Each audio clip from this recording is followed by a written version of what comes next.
journal vous est offert par le FPI, Fonds des promotions de l'industrie, votre partenaire privilégié pour la réussite de vos projets.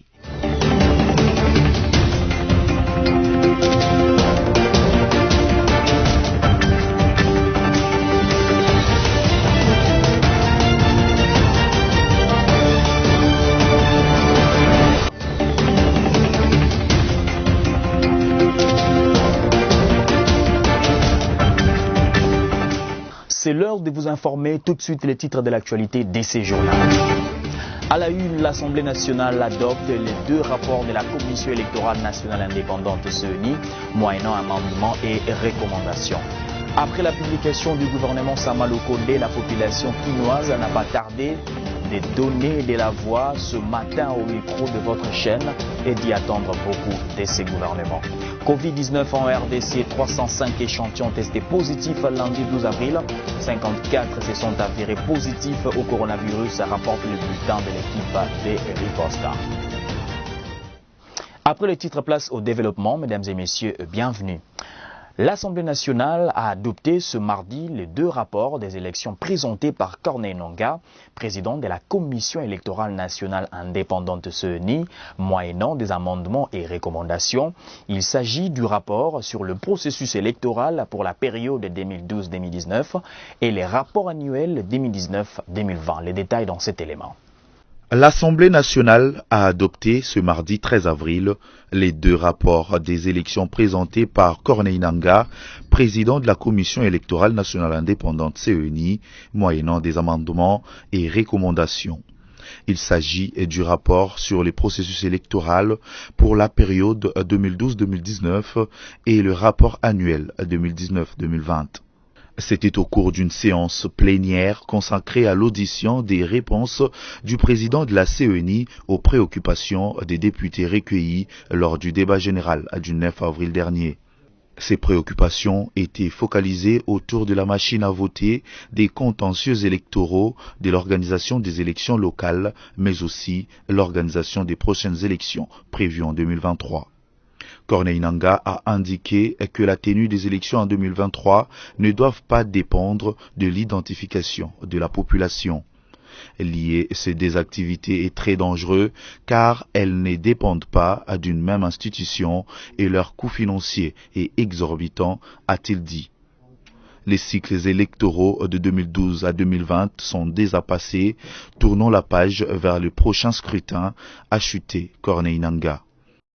Dans l'actualité également, que savoir de la composition de la nouvelle équipe gouvernementale sous le leadership de Sama Lukonde, telle qu'est rendue publique lundi 12 avril par le porte-parole du président de la République, Kasongo Mwema. Sami Bosongo a tenté de répondre à cette question. Lundi 12 avril aux heures de l'après-midi, la composition du premier gouvernement de l'ère Réunion sacrée de la République a cessé d'être un mystère pour le grand public congolais et pour l'opinion internationale.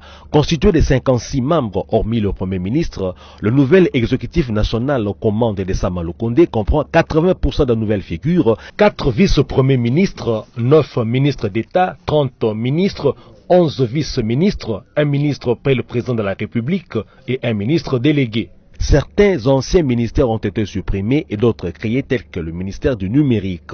L'analyse de la composition de cette équipe exécutive dévoile exactement 27% des femmes et une moyenne d'âge de 47 ans. Ce quota de femmes connaît une augmentation de 7% en comparaison avec le gouvernement sortant. 27% ou 15 femmes sur les 56 membres du gouvernement comprennent une vice-premier ministre, 2 ministres d'État, 7 ministres et 6 ministres délégués. Les ministres ont été recrutés parmi les cadres de partis politiques, députés ou non, ainsi que parmi les cadres des structures de la société civile comme Rose Mutombo de Kafko, nommé ministre d'État chargé de la justice. 20% de ces gouvernements sont constitués de reconduits du gouvernement démissionnaire, notamment Julien Paluku, maintenu au ministère de l'Industrie, et Jean-Lucien Boussa au ministère du Commerce extérieur. Certains parmi ces 20% des rescapés se sont vus mutés, comme en l'occurrence Gilbert Kakonde, devenu ministre de la Défense nationale. Notez que Sama Lukonde a été nommé Premier ministre le lundi 15 février dernier et il a fallu attendre jusqu'à lundi 12 avril pour que son gouvernement soit dévoilé à l'opinion. On impute la responsabilité de ce qu'on peut appeler retard au fait que les chefs de groupement politique n'ont pas dans un premier temps proposé des femmes pour figurer dans le gouvernement, ainsi qu'au désaccord entre partis et regroupements membres de l'Union sacrée sur un certain nombre de points, principalement la répartition des postes ministériels. Vous le savez, le nouveau gouvernement congolais est enfin dévoilé. Cependant, certains Quinois ont donné de la voix ce mardi après la sortie du tout premier gouvernement de l'Union sacrée de la nation. Ils se sont confiés au micro de Sophia Zaourati et Générose Sengo. Tendons à cette équipe de nous faire un bon boulot à l'avantage de nous, la population. La population souffre et nous voulons à ce que cette équipe-là soit au service de la vision du chef de l'État et le Premier ministre doit vraiment s'atteler à ce que la vision du chef de l'État soit concrète. Nous voulons que le ministre chargé du travail soit vraiment compétent. Nous souffrons beaucoup et nous voulons vraiment des responsables dans ce nouveau gouvernement pour que notre pays puisse aussi aller de l'avant. À mon avis, je voudrais que cette femme ait au moins 50%, comme les autres. Vous savez, parce que nous avons des femmes capables de faire quelque chose dans ce monde.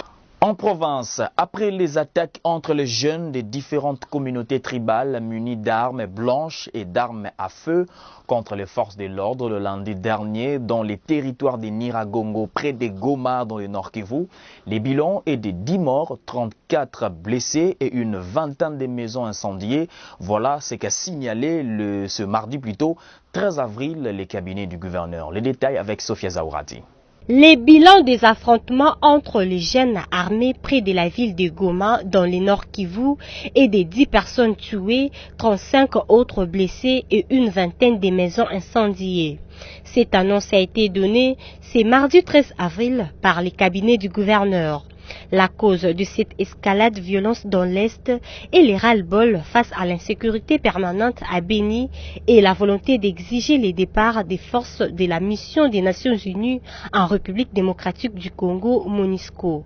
Le gouverneur du Nord Kivu, Karli Nzanzu Kasivita, a pris une série de mesures interdisant toutes sortes de manifestations sur l'étendue de la province jusqu'à nouvel ordre et décrétant un couvre-feu à partir des 18h dans la commune de Karisimbi à Goma et dans une partie du territoire de Nyiragongo.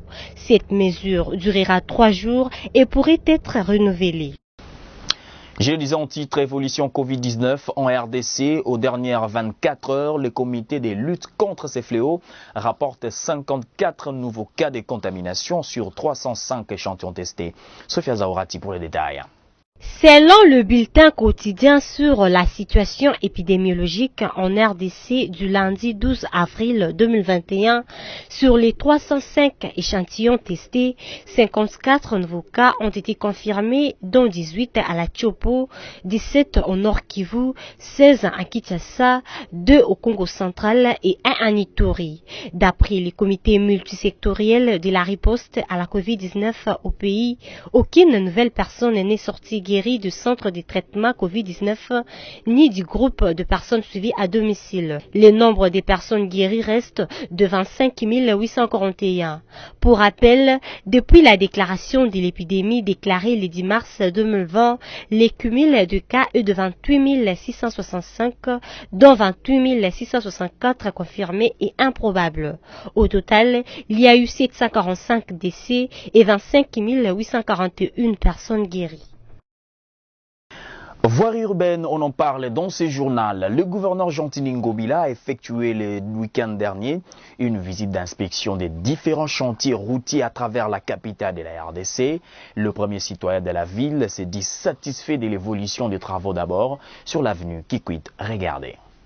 C'est dans l'avenue Kikwit que le numéro 1 de la ville a commencé sa tournée.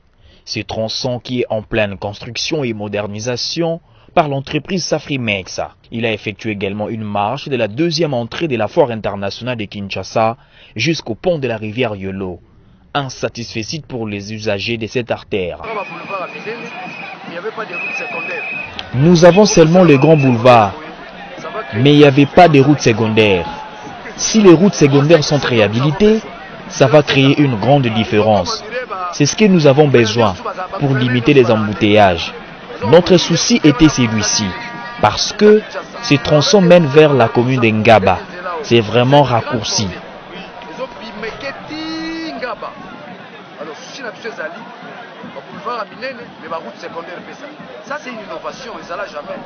C'est une grande innovation. Quand quelqu'un fait un bon travail, il faut l'applaudir pour l'encourager à faire encore davantage. Je baptise cette route différence avec Kimbuta.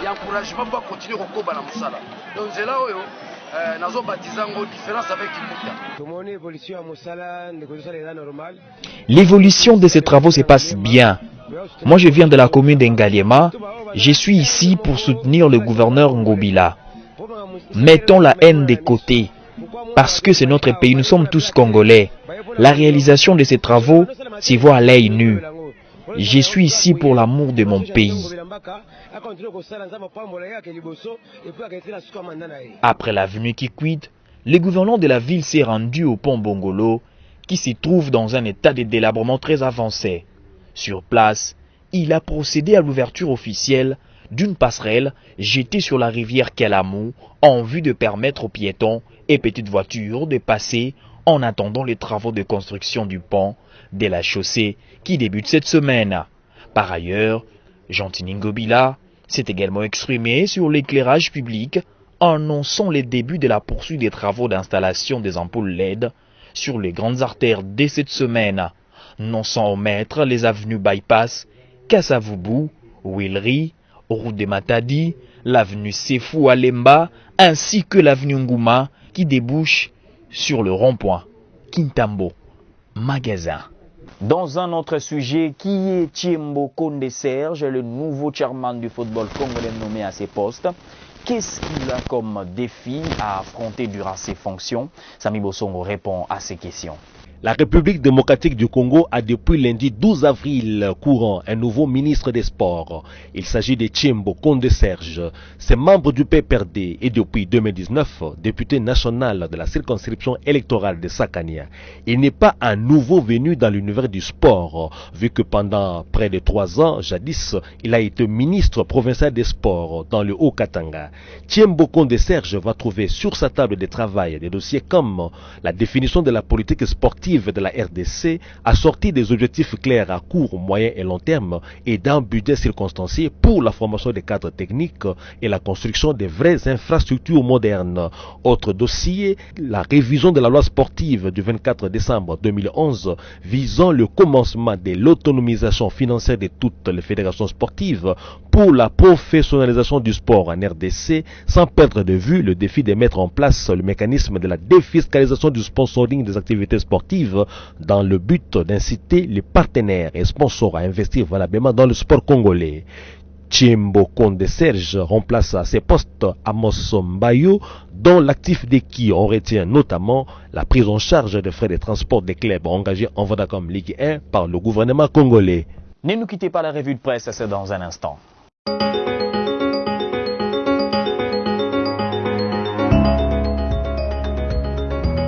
Bienvenue mesdames et messieurs dans la revue de presse de ce jour. Commençons avec Actualité.cd qui titre Assemblée provinciale du Tanganyika, bagarre entre les députés FCC et ceux de l'Union sacrée en rapport avec les pétitions adressées contre le membre du bureau. La plénière convoquée lundi 12 avril à l'Assemblée provinciale du Tanganyika a tourné au vinaigre. Une bagarre a éclaté entre les députés provinciaux du Front commun pour le Congo FCC et ceux qui ont récemment adhéré à l'Union sacrée de la nation. À la base, les membres du bureau de l'organe délibérant sont visés par des pétitions de déchéance. Plusieurs dégâts matériels sont enregistrés, et notamment des tables et chaises cassées. Tout est provoqué par les refus des députés FCC de voir les rapporteurs de la Chambre conduire la plénière alors qu'il est visé par une pétition au même titre que le président et les vice-présidents de cette Assemblée provinciale. Poursuivons avec 7sur7.cd qui note de son côté, la MONUSCO annonce un plan d'opération robuste pour traquer les groupes armés dans l'Est. Les représentants spéciaux adjoints du secrétaire général des Nations Unies séjournent dans la ville de Butembo depuis lundi 12 avril 2021. Kassim Diane effectue une mission dans l'Est dans un contexte marqué par une série de manifestations contre la mission d'organisation des Nations Unies pour la stabilisation du Congo MONUSCO au Grand Nord Kivu. Face à la presse locale, ces derniers rappellent que la mission onusienne est en République démocratique du Congo sur invitation du gouvernement congolais et qu'elle possède aujourd'hui un plan d'opération robuste avec l'arrivée en cours des nouvelles unités spéciales pour appuyer les forces armées de la République démocratique du Congo dans la traque des groupes armés dont les rebelles d'Allied Democratic Force ADF. Terminons cette revue de presse un peu plus bas dans la province du Sud Kivu où Radio-Okapi.net écrit « Le gouverneur plaide pour le renforcement de la MONUSCO en vue de rétablir la paix. Le gouvernement provincial du Sud Kivu, dirigé par Tiyongwa-Bijé Kassi, plaide pour un renforcement de la MONUSCO pour accompagner les FARDC dans le rétablissement de la paix. Devant la presse, le gouverneur de province a fait savoir à son vœu lundi 12 avril à l'occasion de ses 2 ans à la tête du Sud Kivu. Tiyongwa-Bijé Kassi a salué la collaboration avec la mission onusienne en RDC dans la recherche de la paix et dans la construction des infrastructures. La MONUSCO est un grand partenaire stratégique pour la RDC et je tiens à saluer le travail que réalise aujourd'hui le bureau de la MONUSCO Bukavu. La bonne collaboration de travail et d'entente entre moi et le chef de bureau MONUSCO, Karna Soro, je pense que nous allons continuer à travailler ensemble pour la recherche de la paix, a affirmé Tiyongwa-Bijé Kassi. Voilà tout pour ce soir, mesdames et messieurs. Merci de nous avoir suivis.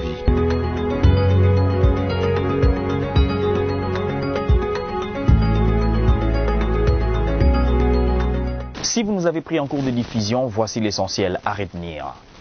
À la une, l'Assemblée nationale adopte les 2 rapports de la Commission électorale nationale indépendante CENI, moyennant amendements et recommandations. Après la publication du gouvernement Sama Lukonde, la population quinoise n'a pas tardé de donner de la voix ce matin au micro de votre chaîne et d'y attendre beaucoup de ces gouvernements. Covid-19 en RDC, 305 échantillons testés positifs lundi 12 avril. 54 se sont avérés positifs au coronavirus, rapporte le bulletin de l'équipe des ripostes. Voilà, ce journal est terminé. Merci de l'avoir suivi. L'actualité reste en continu sur votre chaîne. Restez avec nous.